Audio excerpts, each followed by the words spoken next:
Hey guys, this is Figuring It Out with Amber GM. I'm your host today, and we're going to be interviewing Sara Hammami. This is my friend who is currently living in Saudi Arabia, and she's going to talk to us a bit about poetry, life, and all the other things. So, would you like to give a brief introduction of yourself, Sara?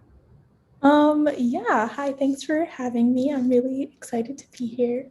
Um, I'm my name is Sara, like you've said. I'm a Saudi Chinese Dominican American, and right now I'm living in Saudi Arabia. Um, yeah, I write a lot of poetry, but like anything across the board, really. Yeah, sorry, I'm stalling. No, no need to apologize. So can I ask you how you started writing or what brought you to a place where you felt like writing was an outlet for you? Yeah, I don't think I remember a time where I wasn't writing, to be honest. I know that sounds a bit like a cliche, but growing up, my parents were like super strict on the media that we consumed. So we didn't really watch TV or movies. So all we really did was read a lot. So I feel like writing felt like a very natural next step. Um, so it didn't really like I don't know, there wasn't any like defining moment. It was kind of like, I remember there was a year or two where I stopped writing and then I was like, this is a bit odd. And I started again and I was like, oh, here you are. So that's all it is now. Can I ask what you mean when you say here you are? I think I know what you mean, but I want to hear you say it. Yeah, it's kind of like,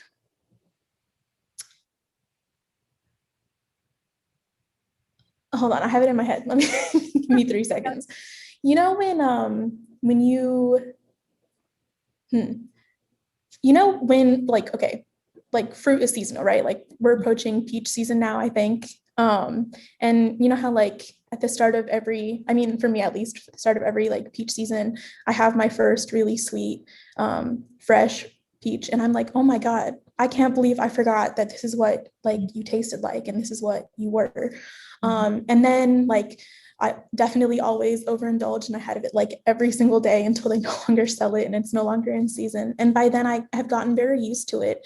And I don't really remember like why it was so shocking or like, how sweet it was, how good it was. And so that's what that gap felt like. Like I got so used to writing it and it was so inherent to what I did that I guess I not got sick of it, but I definitely took the whole process and all that goes into it for granted. So when I came back to it, I was like, oh my God, this is all I ever want to do. Like forever, I hope. But yeah. Hmm. That was a lovely way to describe it, actually. Like seasonal fruits. Thanks. No, I feel like I go through a similar thing with my painting, but I've never thought about it in exactly that way. But you're right. It's like the first time you taste a really good peach and it's like ripe and it's sweet and it's cool just a little and like it's Yeah. in your mouth. Yeah. And I Like am the also world. very excited for peach season. Sorry, I didn't mean to cut you off. No, no. I also am very excited. I was looking at plums in the grocery store the other day and they're still not quite good yet. I'm so sad. Yes. Yeah. I'm we always get them a little bit later because like they have to be imported and stuff, but um they're always still so good. I'm really looking forward to it. Yeah. Hmm. Okay. So I guess just tell me a little bit. So I was under the impression that you really predominantly wrote poetry, but from your description of yourself, it sounds like that's not all that you write. So can you tell me a little bit more about what you write? Yeah. So most of what I've posted and shared, I think, is poetry. But I do really I've recently been branching more heavily into like creative nonfiction type of stuff, like essays, memoirs, and I really like fantasy fiction. I kind of want to do everything at least once. Mhm. Um, and I think like the way that poetry is set up anyway lends itself to being used in many different forms. So it's like very not forgiving, but I think it's very malleable. Mm-hmm. No, I think that's a good word because poetry can be so many things, and even sometimes Yeah. the way that like a prose or like an essay will read can sound like poetry depending on the way that you Yeah. do. Mm-hmm. And it's like really fun to see. Like, I think it's this way with like a lot of artistic mediums, but like the more you focus in one thing or the more you study one thing, the more it shows up in like everything else you end up pursuing. So it's really fun to see how that like comes up, like even in like visual art or like, I don't know, really anything, everything. Do you do other art forms?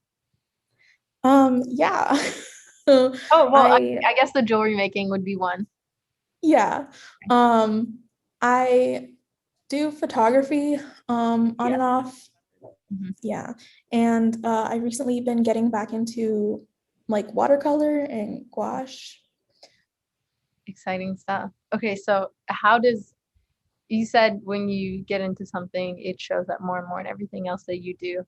Um, do you see that with your poetry specifically in like the more visual art forms?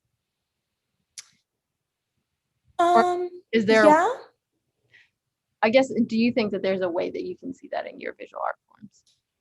Is a better I question. think hmm, I think it definitely depends on what visual art form, like with photography, I think that's a little bit harder for me to do that in unless it's like no, yeah, I find that pretty difficult to like do anything other than like, I don't know. I normally shoot portraits and it's normally very like, I want to just get the moment or what I'm looking at. Recently I've been trying to memorialize like the locations that I've been in. So I don't think that that's anything other than what's very in front of me because I want like the most um, accurate representation of what I have in front of me. Mm. But I think with like painting and like even jewelry design and stuff, I think it's a lot looser. Like especially ever since I took a poetic like it was a poetry comic course, and it was very much emphasized on how the two should depend on each other like equally, and one shouldn't have more weight over the other in the same medium. I find myself thinking about that a lot whenever I'm painting something, even if I don't have any like actual poetry in the piece. Mm-hmm. No, that's interesting. Always considering another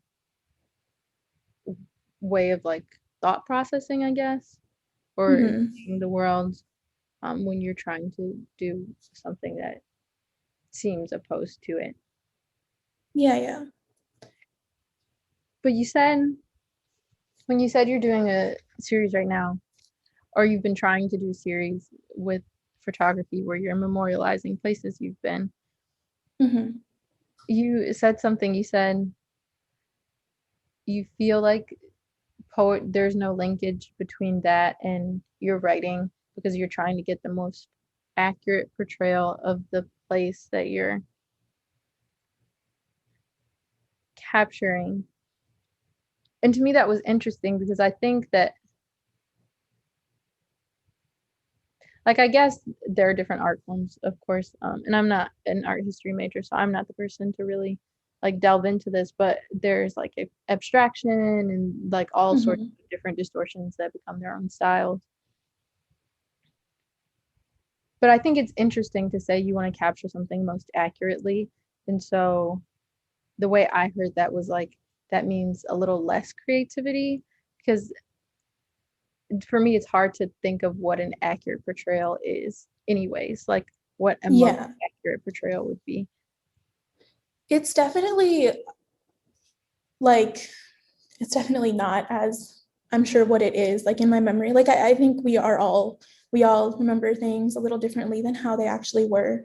Um, and I have a very like horrid memory, like I'm there with you. I'm yeah. So like one of my biggest fears that's been cropping up in my writing, especially because in the last like 3, 4 years has been a rapid deterioration of my memory. like to the point where like I'll have really important moments and I don't remember them, so I have to ask the people around me to retell them to me. And each time that it's told to me, it's like noted a little differently, or I like try to remember different parts.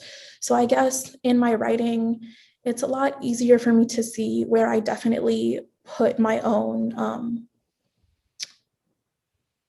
like where I put what I wanted to have happened in it. As opposed to like photography, I normally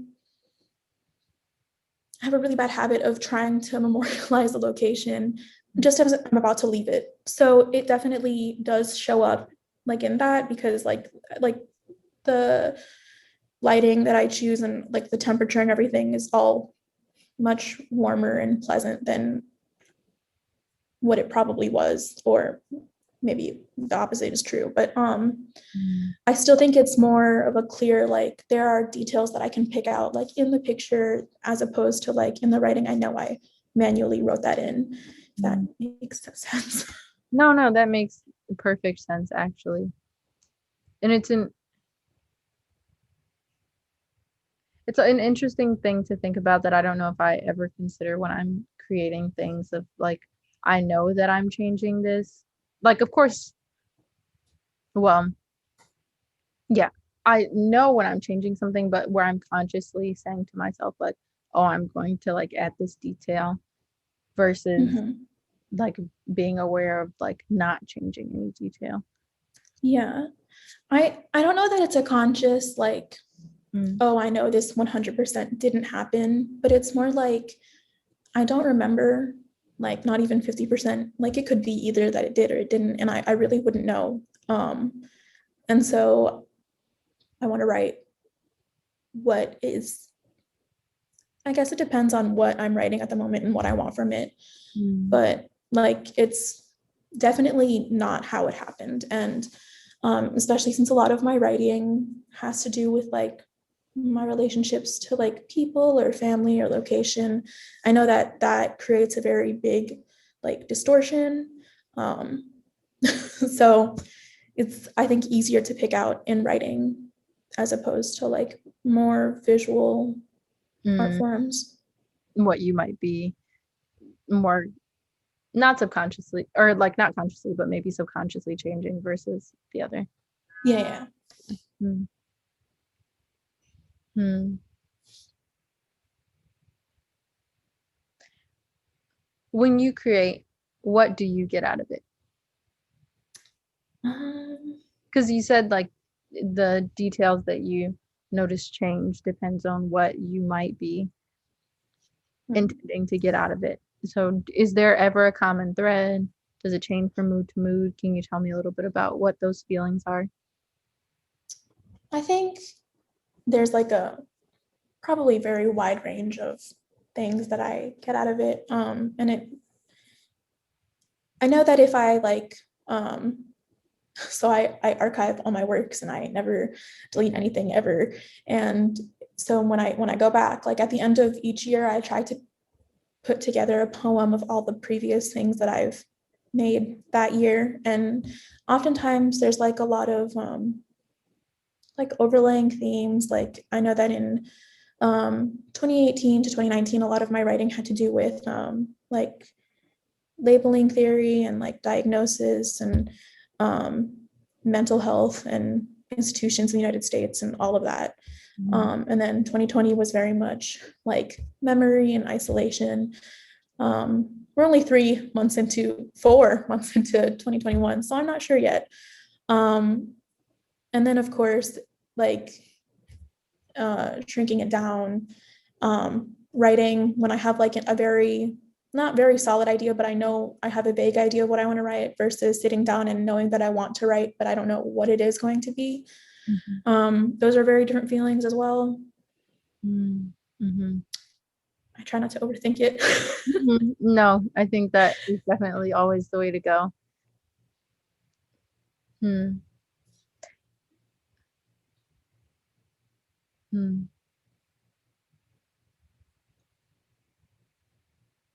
I kind of don't want to ask a question here. I want you to tell me something that you want me to know or our listeners to know about you, about the things that you see in the world, about the way it doesn't have to be about your like painting or your poetry Mhm. or your writings or your photography. It could be about anything. And you can So this is going to be a completely random segue. Mhm. But I've recently gotten really, really into like watching and like because normally I'll like play a nature documentary in the background and I won't pay attention and it's just nice, soothing, white noise. But I really would like to kiss the top of a jellyfish. Oh, that I'm sounds, definitely never going to do it, but I that's just not what I thought think you were gonna say. like that was the first thing that came into my head and I was like, I feel like Amber might appreciate this. They're just so pretty. No, and I mean, I'm sure the squishy parts of them feel very nice, but everything else. Everything else. I and like the thing is, I don't even know their names. Like there's a specific one that is like in the twilight zone that is iridescent and like lights up. And I think that I want to be their friend. Mhm. Like you're so From a cute, distance, maybe. right? Like, yeah. So sorry, that was the thought. Oh, I love that thought. It's something I never considered, but they are probably very like smooth and soft. Mm. Right. And the thing is, like, I was really sad because I was thinking about it, like, even if I was able to somehow magically dive that far deep in the ocean, I have like a breathing regulator in, and also it would definitely shock or poison or something not great would happen. Um, so it's Well, and very, yeah. Well, the deep ocean too, it's just I don't know. It seems scary to me. There's so much unknown. And the wetsuits, it's like, would it help you if you got stung by a jellyfish? Can't the stingers just get you anyways? you. Hello, hello. Oh, hello? Sorry, I think my internet cut a little bit. Oh, no, no, that's okay. But if the jellyfish stung you through the wetsuit, wouldn't you still? Oh man, I honestly never considered that until just now. I've only gone scuba diving in the Red Sea, and the Red Sea is naturally like very warm. So you don't really need like a really thick wetsuit. You kind of just go. Like if you get a Cool. wetsuit, it's really thin. Yeah, it's always really nice. I've never gone like deeper than like, I don't know, 30 feet. Mhm. Um, but it's very nice. Yeah. Oh That my goodness, that's beautiful. I've never been any sort of like diving, but a warm dive sounds nice. I don't, again, the jellyfish, yeah, I can't. it's like it's really so because of how warm the water is, it's like in the Red Sea, it's a really popular dive spot. I can't imagine like diving somewhere like, I don't know, off the coast of Florida is still really cold. That would Oh, be, I didn't know it that. sounds, or like people go diving up like in the near oh my God, I'm blanking. But Up like coast. yeah, yeah, yeah. Like in California and like the my God, Oregon, Washington. That's Oh, cold there yeah, though. that is cold. That's very cold. That's true. Like I can't even imagine like this the way that you would sleep after like 2 hours in the water must be yeah. I mean, I'm sure it probably is very restful sleep. I don't know if your body would be sore, but Yeah. yeah. It's yeah. Wow. Mhm. Okay, something I had never considered. Thank you for that. If you ever want to visit, I'll take you scuba diving. It'll be great. Yes, that would be awesome. I would love that. So you told me that growing up, you read a lot. Mm-hmm. When did you start delving into art forms that weren't written? Um, hmm. I think You can remember. Like, because I know that sometimes things just like happen and yeah. hard to pinpoint, but I do think so. It must have been maybe around like late elementary school or middle school, just because I know that I had a lot of friends who were like picking up drawing and painting then at the same time. And I am definitely the person who like, if my friends are interested in something, I will definitely like try to get interested as well, just so that we can all do it together. Um, and then my parents, alhamdulillah, always really encouraged me like in any kind of endeavor when they could, like especially if it was artistic or craftsy. I do remember one time my mom even signed us up for a cake decorating class to bond. That was, it's very cute in my memory. And it's funny because neither of us know how to bake, like decorate cakes now. But But you have the memory. yeah, it was really And cute. the cake, hopefully, you got out of it. Yeah. Mhm. We have the pictures too. So we did it at one point, you know. Mhm. Um, I think maybe middle school is when I started seriously like getting into painting, that I started collecting brushes. And I think I took it too seriously and freaked myself out. And so there's a little bit of a gap where Mm. I stopped. But I think that happens with a lot of things, like artistic type of things that lead to like eventual blocks. But Mm. I mean, I think that's also a little bit normal. Might make the reunion like nicer. When you say you took it too seriously and then you stopped, do you mean like pouring a lot of time and energy into it and then like kind of getting burnt out? Um, Maybe when I was older, like Mm. that stuff would happen more recently. But I think when I was younger, it was definitely just that I was really upset that I wasn't creating maybe the way that people around me were, or I wasn't able to like do it as mm, in the style that I wanted to emulate. Mhm. And so that always really frustrated me, especially like, you know, kids are kind of mean sometimes. Mhm. So if it's not like, I don't know, there were probably a lot of factors that went into it, but Mhm. No, and that is real, like especially I think that's something that sometimes I can find myself like starting and stopping pieces even now if I can't mhm. get it exactly the way I want to, like it does become a frustration instead of like an outlet or something Yeah. joyous like it normally is.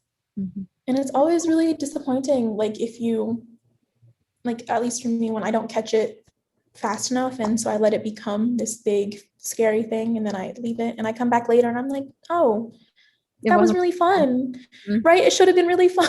Mhm. um, it always sucks when we get in the way of our own enjoyment of our craft, I guess.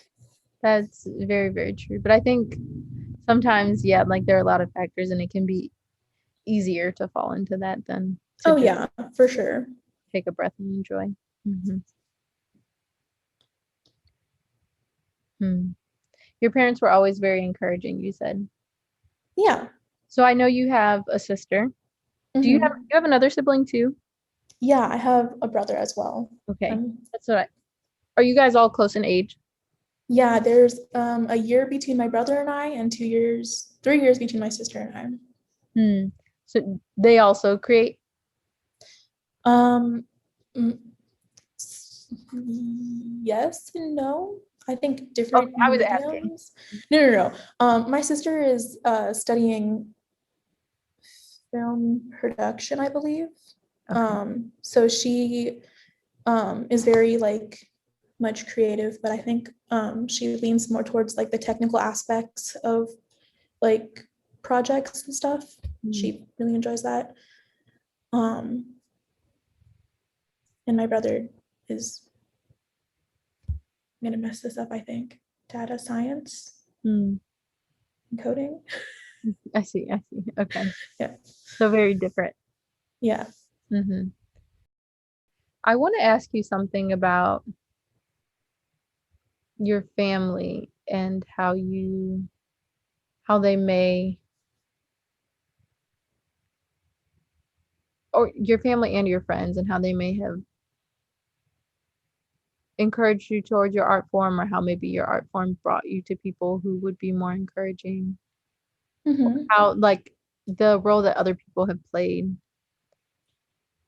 in the ways that you create and like your willingness to create. Yeah. Um, so I don't know if you knew, but I grew up in Ohio, like central Mhm. Ohio. And I moved to Saudi Arabia, I believe, in 2014. Mm. And I noticed, like, looking back at everything that I had created, a lot of my writing then was like, it was fantasy and stories and storytelling, but it was all very much like,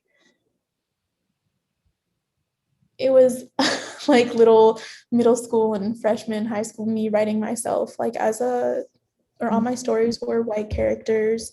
And I was definitely trying to write what I was reading at the time or what was available for me to read at the time, which was also like predominantly white stories. And I guess if I hadn't moved, I wouldn't have realized how like lonely it was, because even though in Saudi I feel pretty isolated because I'm not full Saudi and I don't speak Arabic and blah blah blah. There's still more of empathy like than I had gotten from my social circle in Ohio. And then once I sort of realized how that was showing up in my writing, I think a lot of people around me, like I was very careful after that with the friends that I made, that I made sure that there was a willingness or like a lot of empathy to like understand that our lived experiences were very different, and like that especially even within diaspora in the United States, a lot of Western diaspora falls in like certain pitfalls of thinking. And so it's really nice, I think, to find community or even like my family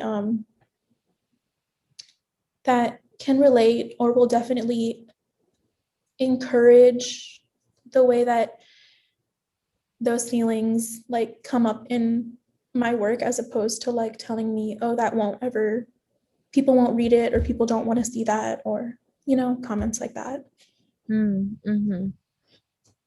So when you said it was lonely, do you mean specifically the way like you felt at the time, or even in your writing felt that way?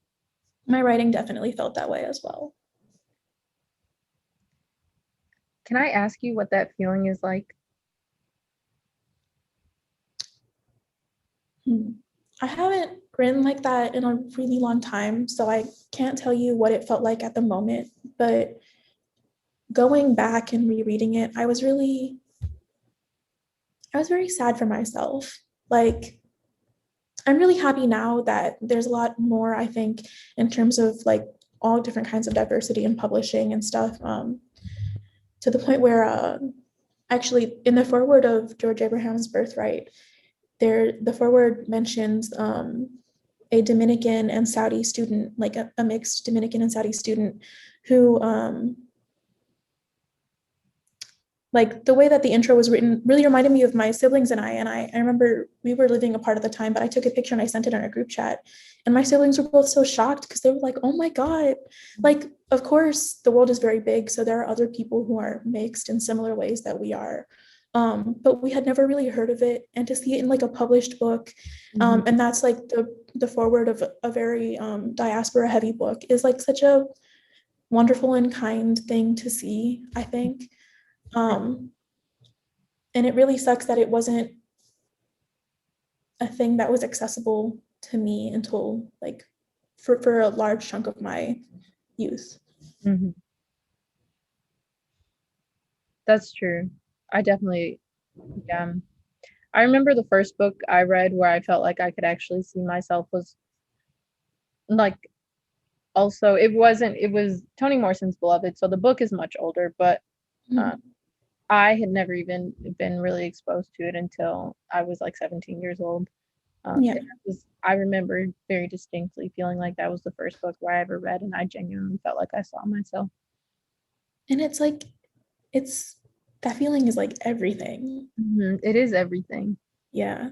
especially because books can be so powerful. Like they are entire worlds, both in your mind Mm-hmm. and like just all around you. Like they're not physical places, but they can be so like Yeah. groundbreaking. And like, especially because there's so much labor that goes into writing and also reading them as well. Like to pick up a book and invest so much of yourself in it and like to read all of it and finish it through. It's like so it takes like an astronomical amount of energy, I think. And then to see that kind of like because I can read a book and like again, like I mentioned that most of my childhood was spent reading and I really loved it, but I didn't read a story that was like something that I could tangibly feel or touch until way, way older. And so then to pour that energy into like a book and then have it felt back is like it's like everything.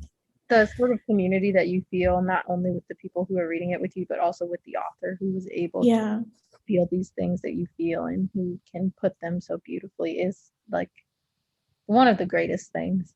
Oh, absolutely. Well, okay, so your writing doesn't feel lonely anymore. I don't think so.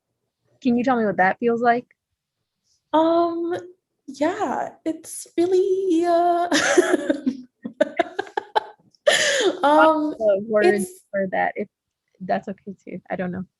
I'm sorry, what'd you say? You cut I out. think words like, well, actually, no, yeah. Okay, go ahead. Go ahead. I'm sorry. No, don't worry, don't worry. So oh, I'm so sorry. Sorry. I think if my writing, because my writing is sometimes lonely, but I think it's in very different ways now. I think it's more, it's, I know if I write something and I share it with people that I trust, just because I'm not very out in publishing yet, I know it'll still be received in a way that is like, it won't be ignored or like brushed aside. Like there's no, oh, you're exaggerating, or oh, like XYZ things aren't that important or that big of a thing. And I think that that's like been integral into like me experimenting more with like form or different mediums, stuff like that, just because I think it's very hard to grow in any way in an environment that isn't helpful or conducive to it. That isn't loving or kind. Yeah. Yeah, that's true. I would also agree that I think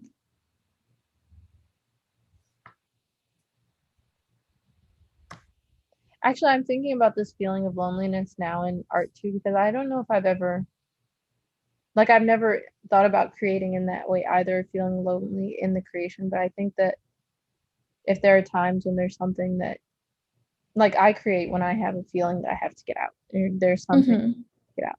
And so if I feel like I've gotten this out and I don't feel like there's a place where people will receive it, or if I don't have the confidence or the comfort to be able to like claim whatever the thing is to say like, okay, this was a truth inside of me. I'm ready to say it out loud. That feels lonely. Yeah. Oh, absolutely. Especially because like I know that a lot of people create for like various like hundreds of reasons, but I think like a really big reason that people create is because like I think everyone wants like some kind of connection to somebody else. And so like as an artist, like of course you pour a part of yourself into whatever you make. And so when you write it and you want to share it and you can't, it's like very painful, stifling because you can see it in front of you and you know what it is. And then there's still like nowhere for it to go. That's like You found the courage to put it on page. yeah. And there's still like no one there to like see it or read it or like have any kind of interaction or emotion with it. Yeah. That is a hard and lonely feeling. But I'm glad that you have people that you can share with. Even if it's one person, I think that that can make a huge difference. Oh yeah, absolutely. And I also think that like I don't know, maybe a year or two, I would have been very upset and frustrated that I wasn't like trying my hardest to like hit certain publication goals or submission goals and stuff like that. But I also think that it's nice to slow down and let it happen organically, I guess, just because it will happen eventually. It will. So, yeah. Especially if you spend so much time writing and you are a beautiful writer and among Thank you. Yeah. That's true. There was something else I wanted to mention, but I can't recall exactly what it was now. I actually wanted to ask you a question. Oh, yes. Go ahead. Can I? Okay. So you mentioned that you write like after really strong bursts of energy. And is that like, because I love seeing all of your projects and all of your posts. So I wanted to ask, like, is that how all of your process goes or a big majority of it? Yeah, so I like don't create very consistently, I think. Mhm. And I don't know. I don't think I like discipline. I think that the way that I move through the world is like not. I don't typically work like very well in schedules and things like that. And so like when Mhm. you mention um feeling sometimes upset about like not submitting so many things or not Mhm. meeting a publication goal, I feel those things sometimes. And then I have to remind myself that like I don't create in those ways either. So like yeah, usually Yeah. writing or if I'm painting, it's because I had this feeling that was overwhelming and so I have to work it out somehow. Yeah. Mashallah. I definitely like, sorry, I asked because I do that sometimes, like depending, because I have bipolar. So one of like the biggest things that helps settle like really intense emotions or mood swings is definitely like writing. So I was like, yeah, it's nice. It always feels like a really good like deep breath, you know? I don't know. It does feel Yeah. like a deep breath. Yeah. And writing is actually something that I feel a lot more. I think language is hard because language, it's so easy to say something that you don't really mean while you're trying to Mm-hmm. sure what it is that you want to say. Yeah. Um, and then sometimes it's so easy to say exactly what you want to say and to realize that it was too Yeah. much. And so writing is one of those things that I struggle a lot more to share with others. Oh, yeah. It's Yeah, always so scary. It's like yeah. you're just giving someone a like a A little pic- bowl of your insides. yes. Like, hey, please Uh-huh. be nice. Yes. And I feel that way truly even more so than with visual arts. I think that even though when you can see something, it has a very different effect and sometimes it can immediately be more impactful. Words resonate in such a different way and they sit with you and Yeah. mull them over and oh, And like the fact that like, I don't know, for me, like with visual art, like I'm not as scared to share it as well because I'm like, I I'm probably incorrect, but I'm like, there's only so many ways that someone can look at like one very visual, no words type of thing. But mhm. like just the fact that like if you share like any written piece, everyone will read it differently, both like internally and externally. That's terrifying. That's so scary. They go read it differently. So one person could read it differently two or three times. Yeah. And like Or across I could read it distance. differently and realize that I meant something I didn't understand. Oh, yeah. And I remember one of my professors like had mentioned they were like, yeah, this student was submitting all this poetry talking about how much she loved this person and everybody else in the class was like, "Oh my God, she needs to not be with this she is very mad and upset with this person and like because what she was writing was not what she like was and like that's so scary because I'm like, "Oh, that Yeah. You just have to let out a big like ugh, yeah.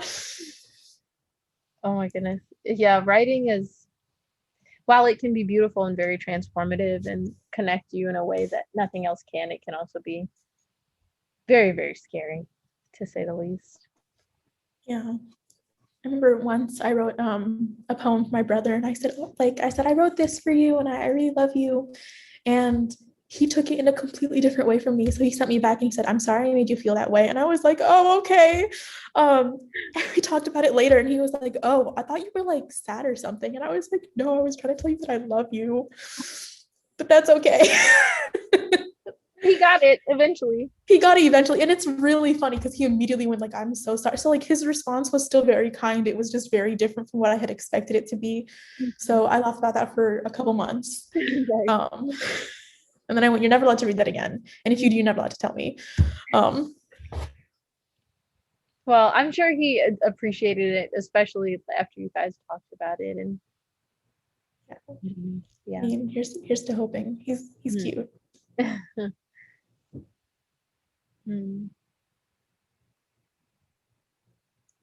Tell me about the cutest thing that you've read recently. Oh my God. Okay. Well, so it's not. So I started reading Hard Damage by Aria Aber. Wait, let me double check. Yeah. And it's not necessarily cute. I think the poem definitely made me cry, but there was a line, I'll read it. So the line is, it's from Asylum, which I believe is the third or fourth poem in the collection. But the line is, I wish I could carry my mother, my life's true love towards the mirror. And like, I don't know, just the line, I wish I could carry my mother, my life's true love, had me in tears. Would you mind, is that like a line by itself or is it in a stanza? It's in that's a line by itself, but I can send you the whole poem. Yes, please.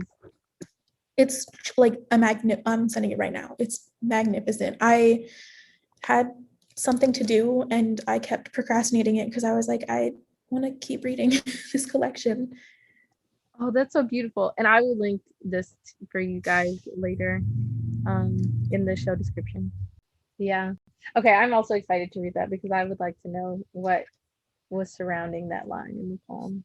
Oh, it was like I won't spoil it if you're going to read it, but truly I finished reading it and then I immediately had to reread it like 3-4 more times because it was, I think I'm really excited. I'm only maybe like a fifth of the way through the collection, but mashallah, it's one of those things that I picked up and I was like, oh, I'm going to feel the whole thing so strongly. Oh, that's not a feeling I think that you get often either. No, like especially with, well, not as let me be careful. I enjoy almost everything that I read, but there are very few things that I immediately start and I go, I cannot blink not once while reading this whole thing. Yeah. Because you just have to get every piece right now.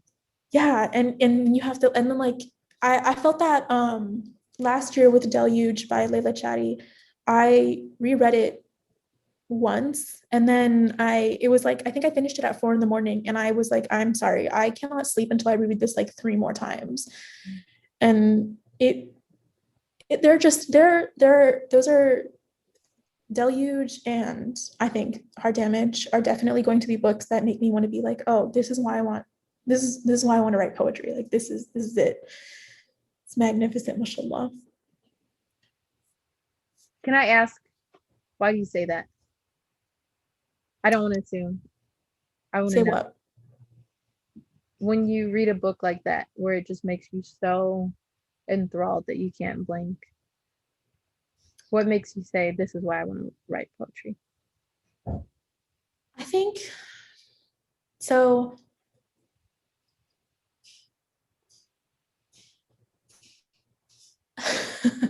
So I like a lot of me writing is very like selfish, like this, it feels good to me and I enjoy it. And that's all the stock that I put into it. But when I read something that really truly, like I remember it weeks and months and like years later, it's a kind of very like, I would really like to write something like this for somebody else that they look at it and they remember it and they feel very like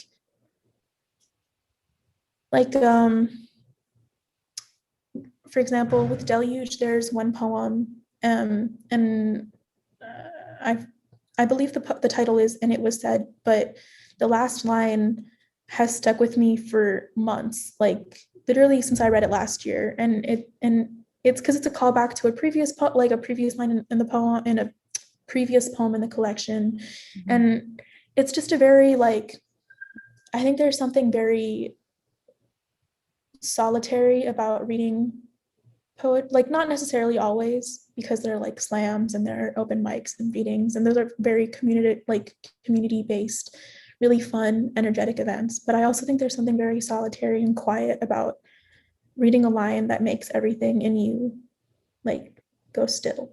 And like that's the moment where I'm like, oh, I can't miss any part of it. Like I have to keep myself awake, I have to keep my eyes open, I have to like read all of it right now, just because that feeling is so rare and it's so magical. You're right, that's true.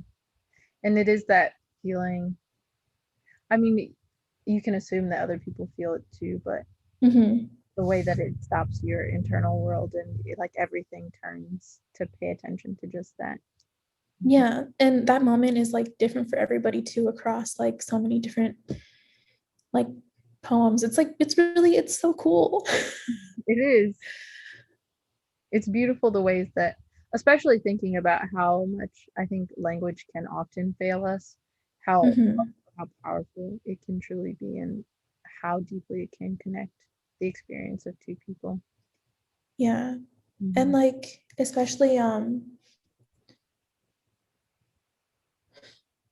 don't know, there's a lot of what I want to like read and study and practice is like language, but across like languages, because like in my like my mom speaks like 6 languages, and my dad speaks 2, yeah.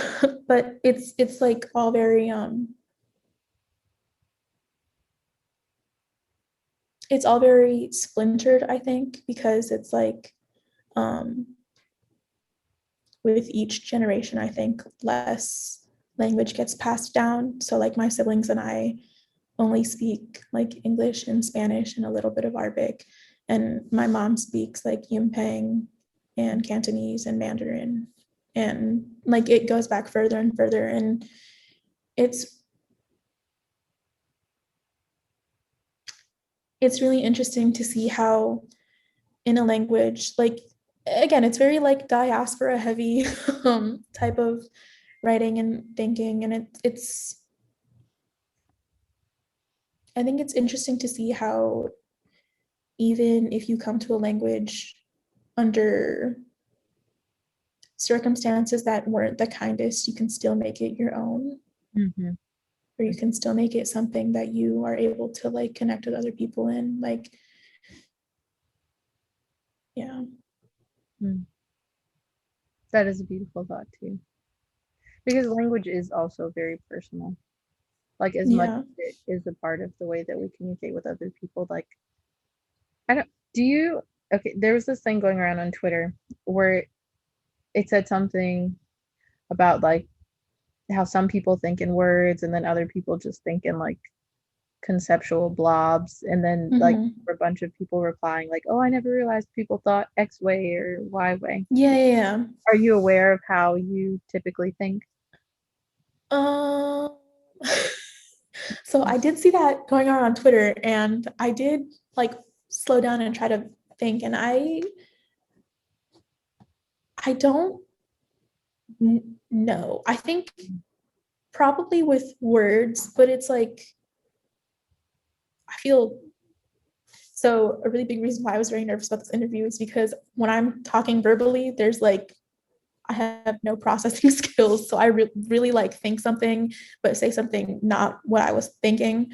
So it's just stream of consciousness, I think. But that's okay. It's like, vibes. But I think probably with words. I think. Well, so I was talking with a couple friends because I like most of the comments I think were people saying like, "Oh, I didn't realize people thought in X way or Y way." Mhm. And some of them were like, "Oh, well, it changes." And I'm one of those people where I know, and maybe everyone is like this, and it's just they're only aware when they're thinking in one way or the other. But I Mhm. know that for me, like if I'm thinking very intensely about something, it is typically like in words or an inner monologue. Whereas if I'm just like having passing thoughts, like, or I'm just having a discussion or something like that, then it is like in concepts, which I Oh find. yeah. Oh, go ahead. No, no, no, I was agreeing with you. Well, so the way that you said, like sometimes when you're speaking verbally, like things come out stream of consciousness and it's not always as pretty or as neat as when you're writing. Like I notice that when I'm having discussions, like I kind of just say a bunch Mhm. of things and then I'm like, okay, now let me like go back and try to connect to this so that it fits into the actual conversation that we're having. Oh yeah, like I that happens a lot with like my friend and I will say something and then we realize that the way we said it was completely out of context. So we'll be like, okay, let me explain the last three steps and how I got to what I just said. Mhm. Because everyone is looking at them like I remember one time, and it's also I have this really bad habit where if I know that I'm prone to like messing up a thought and it's a really important thought, I'll like tell myself, I'm like, Sada, you can't, it has to be really concise and clear when you say it. But like I'm psyching myself out. So by the time I blurt it out, it's disjointed and not correct. But I remember once I got in my friend's car after like getting ready, and the whole time I was getting ready, I was like, Sada, like be really calm and collected when you tell her that. And it was just that I want to tell her that I love her. But I got in the car and I was like, if you like killed somebody, I would definitely like defend you. And she was like, what? And I was like, because you have good reasons and I trust your moral judgment. So it would be for a good reason, I assume. And she was like, what are you talking? But like, but all I really wanted to say was that I really love her and appreciate, like, that's all I wanted to say, but it came out not correct. Um, It just came out in a different way than you were intending. yeah, but it gave everyone like a really big Oh, pause. like is there something going on? Yeah, they were like, are you okay? Is there something you need to tell us? And I was like, no, no, no. We love you guys. Mm. Hmm. Yeah. Well, I don't know what to say to that. Like, I, yeah, I I think wish I could. everybody got it. Yeah, she was like, I got it. Please relax a little bit. You're stressing yourself out. And I was like, yeah, a little bit. Um, but it's like a really big running joke, I think, with like my like friends and my siblings that like I can normally write something very clearly and concisely. And then when I'm talking, it's uh But it can be hard. It's like, especially when you have just the jumble of thoughts. yeah, Mhm. there's no time to process when I'm typing it out or writing it down. I'm like able to think very You have time to go back, you look for typos, all this stuff. yeah. And like, listen, people who do like on the fly debate, they're incredible. Yeah. Truly. Yeah. I did debate in high school and or in middle school, and it was so weird. It was like by the time that we were supposed to be actually giving our argument, I was still thinking about what the steps of it were. It's Because messy. like no, honestly, like on God, I remember when I transferred to Saudi Arabia, a big thing here is like at our school was MUN. And so everyone had to do it, or like maybe I just took the class, I don't remember. But I ended up doing it with my brother. And so my brother was up there giving his little debate. And I was thinking, and I was like, wait, what am I mean, Yeah, trying to piece together what's going on. Mhm. yeah, it's a skill, mashallah. Like there, yeah. Well, yeah, it's also not a skill that I hold. But I thought about the Twitter thread because talking about how language is very personal and sometimes like I mean, I speak English as someone who's Mhm. standard, so like for me, even though I don't engage with it as a colonial, well, I guess that's not even true because there's like AAB, of course, and all Yeah. those. But like even still, like language is very, very personal, and so even though it might be the language of an oppressor, like it is something that you take in internally and you get to know so intimately. Like I connect to so many other people through this language that I get to speak. I get to Oh do yeah. things that make my inner world stop. I get to think in all of these concepts. I get to put those things out into the world to share in this once oppressive, but also thing that has become very my own too. Yeah. And I think that like I always think that's like such a wonderful part of language is that like down to the very like it's very core. Like it's even the thing like I don't know if you've like but I recently read a thing where it was like I don't know like even your personality changes depending on what language you're speaking or like your thought process is different depending on what language you grew up speaking and like I remember I once told my I had told mommy something and she was like I'm definitely funnier in Spanish than I am in English and I was like well that's amazing because you're funny in English too but it's very like I don't know I think it's so cool how language just intersects and Mm-hmm. it's just neat. That thought, even like, because I didn't grow up in any sort of multilingual household. Mhm. And my mom in school, she studied French and I studied Spanish, so we don't like engage on that level either. Mhm. But I can imagine that like languages carry history. So like, I mean, and that's something that we're kind of talking about anyways, but it's Yeah. even the idea that your personality would change depending on like which language you're engaging with kind of makes sense to me, even though that's not something that I think I'll ever experience because Yeah. that language will have a different heritage, even just in like who you learned it from or who And you're engaging with when you're speaking it.